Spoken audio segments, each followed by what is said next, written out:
তো বন্ধুরা, এখন বাজে আসছে 1:45, ঠিক আছে। আর প্রচন্ড ঘুম পাচ্ছে, যত আসছি ঘুমাতে পারিনি আমি।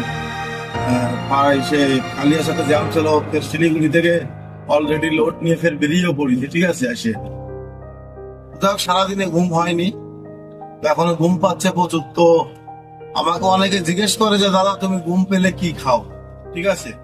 তো আমি তো কোনো নেশা করি না, তার জন্য আমি যেগুলো খাই দেখো তোমাদেরকে দেখাচ্ছি আমি কি খাই।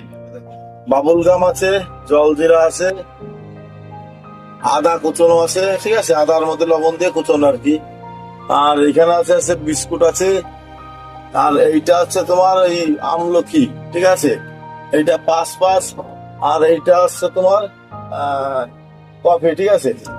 তা যদি বলো কফিটা আমি কি করে খাই, কফিটা খাই হচ্ছে আমি 1.5 কাপ জল, 4 কাপে 1.5 কাপ জল নিয়ে একটা একটা দিই, দিয়ে বোতলের ভিতরে ঢেলে ভালো করে ঝাঁকাই ঝাঁকাই, যখন ফেনা উঠে যায় তখন রেখে দিই, কিছু সময় রেখে দিয়ে তারপর সেই মালটা আমি খাই।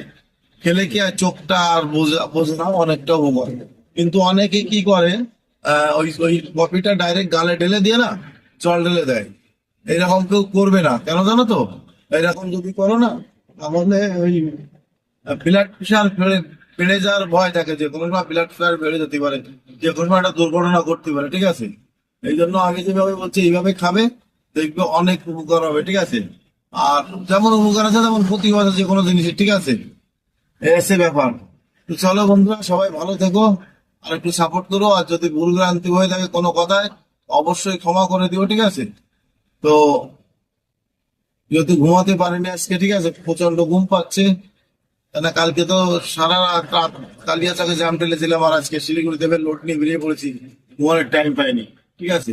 তো চলো সবাই ভালো থেকো বন্ধুরা।